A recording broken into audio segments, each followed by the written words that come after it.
tout ce que vous avez déjà vu en architecture. Le palais que je vais vous faire découvrir n'est comparable à aucun autre. Il a nécessité 33 ans d'un travail quotidien acharné. Il est l'œuvre d'un seul homme, c'est le palais idéal de Ferdinand Cheval. Facteur de campagne d'origine modeste, il s'est révélé précurseur de l'architecture surréaliste, selon les mots mêmes de l'inventeur du surréalisme, André Breton. Doté d'un imaginaire sans bornes, d'une persévérance à toute épreuve, il édifie le palais de ses rêves, accédant à la reconnaissance dans le monde entier.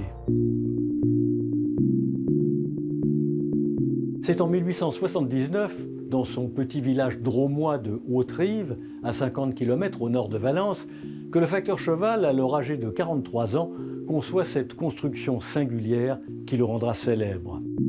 Il faisait chaque jour une tournée qui faisait entre 32 et 40 km à pied. Et il dit qu'il a rêvé pendant 10 ans d'un palais imaginaire, d'un palais de fées, jusqu'au jour où, au printemps 1879, il trébuche sur une pierre avec une forme extraordinaire. Et c'est le déclic, c'est là qu'il se dit « Si la nature veut faire la sculpture, je ferai la maçonnerie et l'architecture ». À partir de ce jour-là, pour donner vie à son palais idéal, il ramasse inlassablement des milliers de pierres, tout en distribuant le courrier.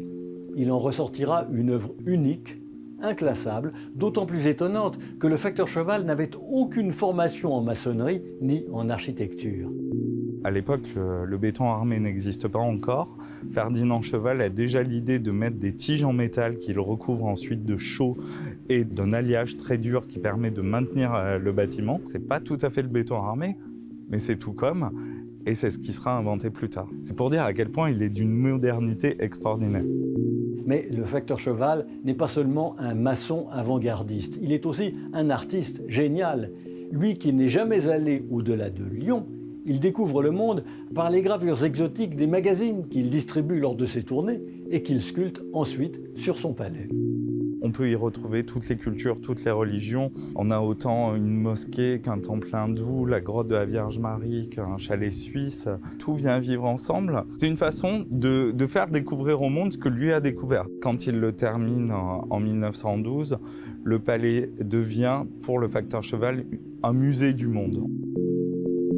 Un musée du monde qui a inspiré des générations d'artistes. Picasso, Niki de Saint-Phal, Agnès Varda reconnaissent en ce palais un geste rare de création pure.